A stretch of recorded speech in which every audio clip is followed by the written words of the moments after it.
Hello guys.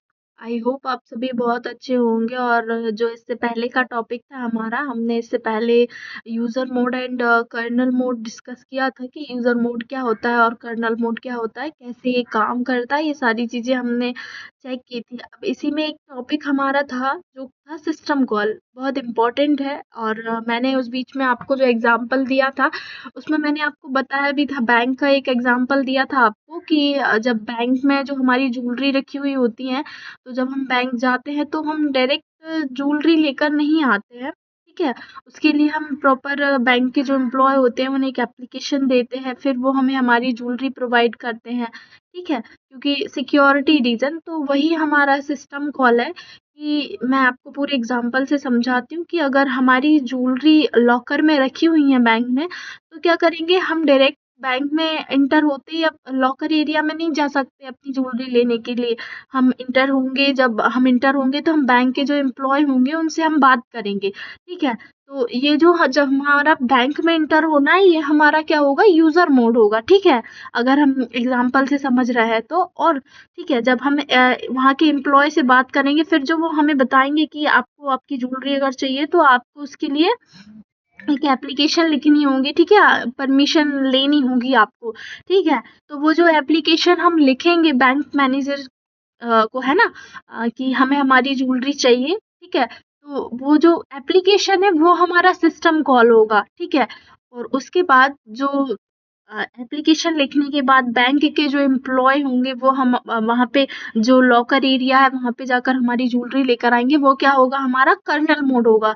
ठीक है, वहाँ पर कुछ प्रिविलेज हैं क्योंकि वो उन्हीं के लिए प्रिविलेज एरिया है। ठीक है, और हमारे लिए वो रिस्ट्रिक्टेड एरिया है। तो ये हमारा सिंपल यूजर मोड और कर्नल मोड का एक एग्जांपल है, जिसके थ्रू आई होप आप समझ पाए होंगे। तो क्या है, सिस्टम कॉल एक ब्रिज का काम करता है यूजर एप्लीकेशन और हार्डवेयर के बीच में। अगर हमें कोई हार्डवेयर चाहिए तो हम डायरेक्टली एक्सेस नहीं कर सकते, उसके लिए हमें ऑपरेटिंग सिस्टम की जो है हेल्प लेनी, मतलब उसकी हेल्प लेते हैं हम। ठीक है, यही हमारा जो है वो सिस्टम कॉल कहलाता है। अब सिस्टम कॉल कितने टाइप के होते हैं, तो सिस्टम कॉल देखा जाए तो मेनली इन 5 टाइप्स के होते हैं, कि जिसमें file management, process control, memory management, inter process communication, device management. ठीक है, अब हर एक सिस्टम कॉल में अलग अलग सिस्टम कॉल होते हैं, मतलब ये तो इनके टाइप हो गए कि स्पेसिफिक इस फील्ड के लिए हम इनका यूज करते हैं। अब देखिए, जैसे कि अगर हम फाइल सिस्टम की बात करें तो ये यहाँ पर डायग्राम के थ्रू आप देख सकते हैं। बाकी इन डिटेल में यहाँ पर ये लिखा हुआ है जो आप देख रहे हैं अभी।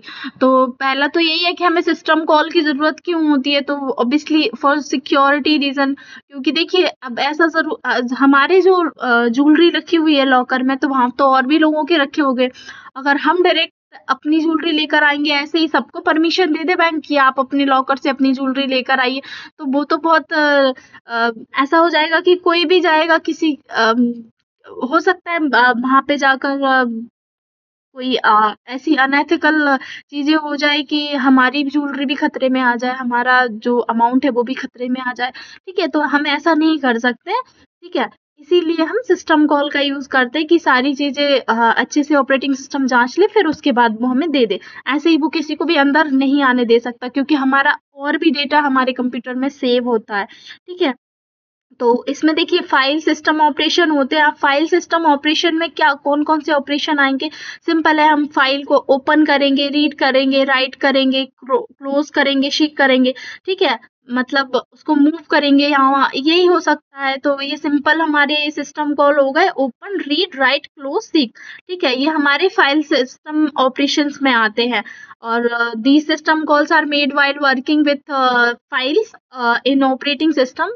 File manipulation operations such as a creation, deletion, termination, तो हम यही कर सकते हैं, राइट। अब इसके अलावा हम देखें तो दूसरा जो हमारे पास अवेलेबल है यहाँ पर, प्रोसेस कंट्रोल। ठीक है, तो प्रोसेस कंट्रोल में क्या करेंगे, अब एक प्रोसेस अगर चल रही है तो हम प्रोसेस के रिगार्डिंग ही करेंगे। फॉर्क हो गया, एग्जीक्यूशन, वेट हो गया। ठीक है, हम एक नई प्रोसेस को क्रिएट कर सकते हैं, उसी प्रोसेस की नई प्रोसेस क्रिएट कर सकते हैं, उसको एग्जीक्यूट करवा सकते हैं। हम उसको थोड़ा सा रोक सकते हैं कि दूसरी प्रोसेस को एग्जीक्यूट होने दीजिए, उसके बाद हम इसको करेंगे। उसको टर्मिनेट कर सकते हैं, एग्जिट हो सकते हैं, राइट, वहां से। और इसके अलावा उसको किल भी कर सकते हैं कि अगर कोई प्रॉब्लम आ गई तो हम उसको वहीं के वहीं रोक दें और या फिर उसको फिर से रिस्टार्ट कर दें। तो ये सारी चीज़ें हम एक प्रोसेस में करते हैं। तो यही हमारे जो है सिस्टम कॉल हो जाएंगे प्रोसेस कंट्रोल के लिए। उसके बाद हमारे पास मेमोरी मैनेजमेंट के लिए आएगा। तो मेमोरी मैनेजमेंट के लिए आपको क्या लगता है क्या होना चाहिए कि हम कोई फाइल आई है, राइट, तो उसको हमें कितना स्पेस देना है, उसको कहाँ एलोकेट करना है, कैसे एलोकेट करना है, ठीक है। Overall management of memory is done by making these system calls. कौन से break set of the heap directly resizing heap memory, ठीक है। उसके अलावा हमारे पास एम मैप है, ठीक है, जो कि फाइल को मैप कर रहा है, राइट। उसके अलावा हमारे पास एम लॉक है, lock space and memory to prevent swapping, unlock release then back to normal management, ठीक है। ये हमारे क्या हो जाएंगे, मेमोरी मैनेजमेंट के लिए हो जाएंगे। उसके बाद हमारे पास इंटर प्रोसेस कम्युनिकेशन आता है। अब इंटर प्रोसेस कम्युनिकेशन क्या होता है, तो when two or more process are required to communicate when various IPC mechanism are used, the operating system which involve making numerous system call, some of them कुछ इसमें है, देखिए जैसे पिप हो गया, सॉकेट हो गया, इसके बाद हमारा सैम गेट हो गया, MSGGT हो गया। तो ये हमारे जो है कुछ इंटर प्रोसेस कम्युनिकेशन के सिस्टम कॉल हो गए हैं, ठीक है। और इंटर प्रोसेस कम्युनिकेशन मतलब नेटवर्किंग की हम समझ सकते हैं, राइट। और इसके अलावा अगर हम देखें तो हमारे पास जो नेक्स्ट बचता है वो हमारा डिवाइस मैनेजमेंट हो जाता है। डिवाइस मैनेजमेंट में मतलब जो डिवाइस हम लेना चाह रहे हैं, हम हार्डवेयर डिवाइस, पेरिफेरल डिवाइसेस ही हम बोल सकते हैं ना, ठीक है, उनको हम पीसी के थ्रू जो एक्सेस कर रहे हैं तो उसके लिए ये लगता है, जिसमें सेट कंसोल मोड हो जाता है, राइट। ये क्या होता है, set the input output mode of the console, ठीक है।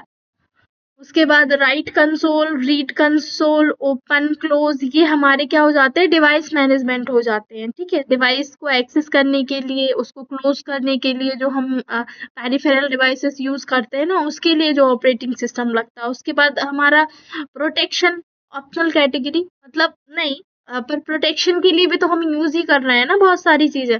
तो some specific include 6 category specially for managing access to resource and setting permissions, right? Example CHM mode, right? उसके बाद ये क्या होता है, चेंज फाइल परमिशन, जो फाइल की परमिशन है उनको चेंज करने के लिए होता है। उसके बाद हमारे पास यू मार्क्स होता है, एक चाउन होता है, ठीक है। तो ये सारे हमारे पास प्रोटेक्शन में अवेलेबल होते हैं सिस्टम कॉल, ठीक है। तो यहाँ तक ये आई होप आप समझ पाए होंगे, ठीक है। और क्योंकि ये हमने ऑलरेडी डिस्कस कर लिया था तो इतना कुछ खास नहीं है, बट हाँ, जो इम्पोर्टेंट सिस्टम कॉल है वो यही है जो आप अभी यहाँ पर देख रहे हैं। इसके अलावा भी आप अगर और चेकआउट कर सकते तो और इसके बारे में देख सकते हैं, राइट। इसके साथ